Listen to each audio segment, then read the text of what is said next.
Submit a book, 'cause it was under.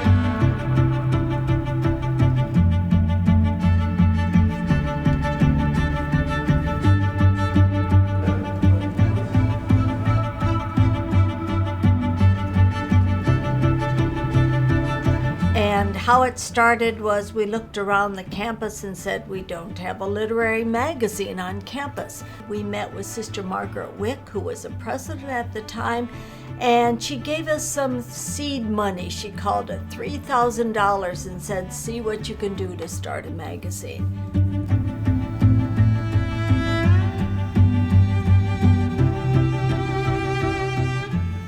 Poetry, 17 have been declined, 15 have been withdrawn, and there are 204 left. We have few days left, November 1st. I mean, we'll get a lot in the next week, so we hope.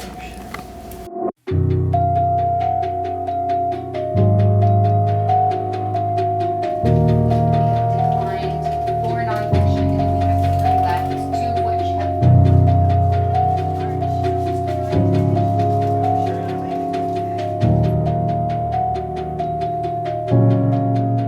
We have a group of upper class students who have worked on the magazine before, who help us, we call it Read and Weed. And we do that in the fall. There's a 1-hour course in the fall.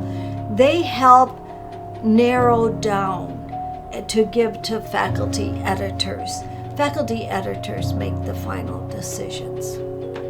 We have 2 usually student assistant editors.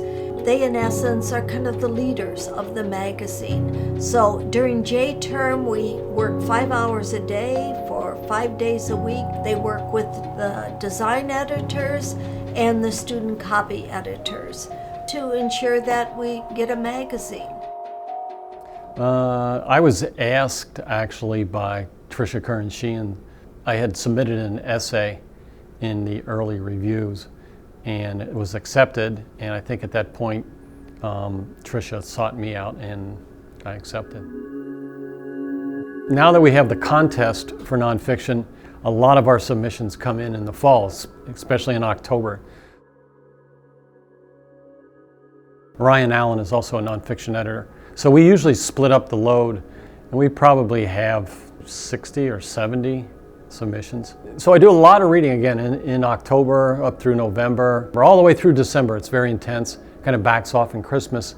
And then it gets a matter of, once we've accepted things, making sure they're in a format that looks good for the review. So we have to proof it and make sure things are right. So that's a little bit of work, but it's nothing like trying to read all those essays.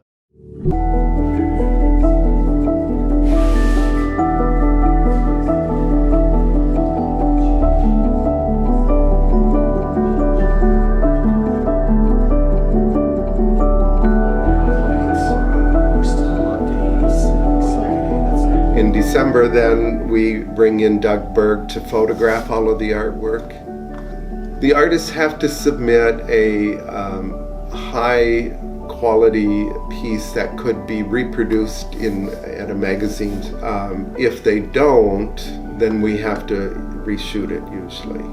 And for area artists, oftentimes we just tell them we will shoot the images here, and then there's a consistency among the images in the magazine then. So it's a little different than selecting the articles or the poems. We also have to think in terms of a show, an exhibition at the Art Center. At least in the early years, I would have to go out and ask artists for artwork. So now we do get a lot submitted, but we still go out and select some artists to be in the magazine, be represented.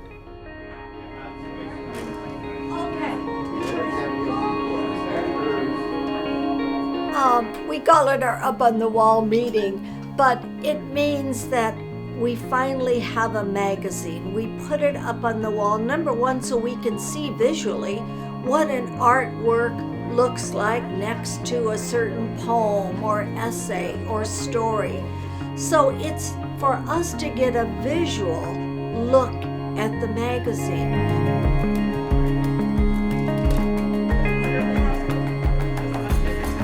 That is when the magazine is kind of all put together, and then it goes up on the wall. So you get to see what the layout of the magazine looks like.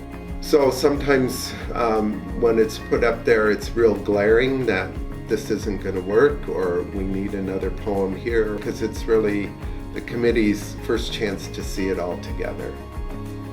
Because our magazine is a little bit different than a lot of literary magazines. We call ours a literary art magazine. So layout's a little more difficult. You can't just plop this art piece with, this poem. They have to in some ways complement. They don't have to match, but they have to complement each other.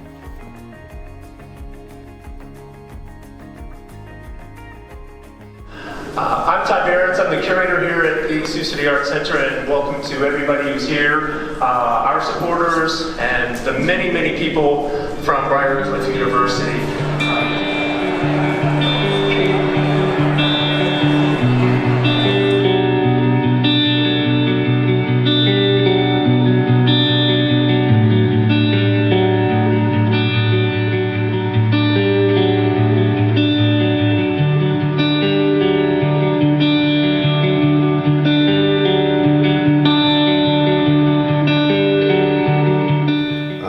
The Art Center does a nice gathering or reception for us, and we start out upstairs in the gallery with the show, so it's the official opening of the show there.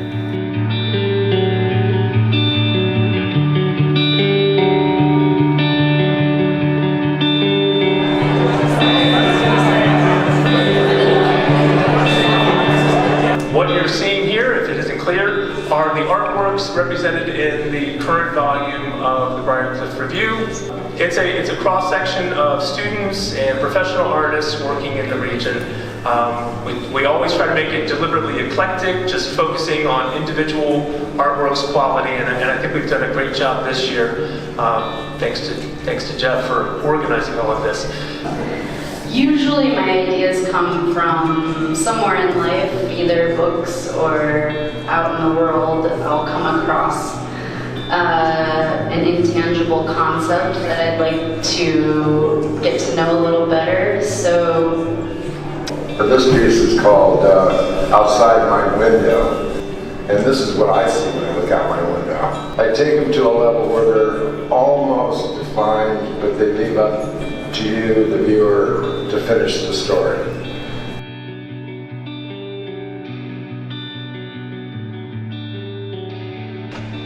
The wind is so warm, I sit on the porch, shedding clothes. Then even consider a swim, but the water, when I get there, is cold, as it should be in November. The ceremony of wood gathered, stacked, doused and lit is white ash on boot tip. The trees hum with absence. There is no abandonment to how we come together.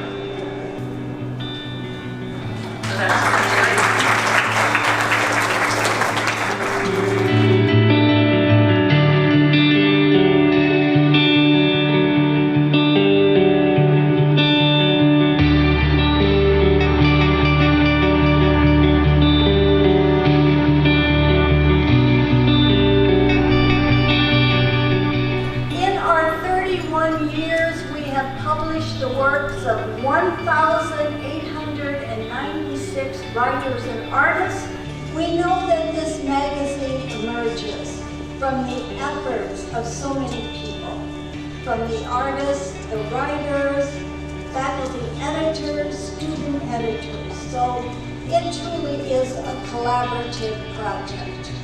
Well, we've been in existence, we're in our 31st year, and this magazine has its own history, and I think I'd like people to see what happens to create a literary art magazine, and that it's a process.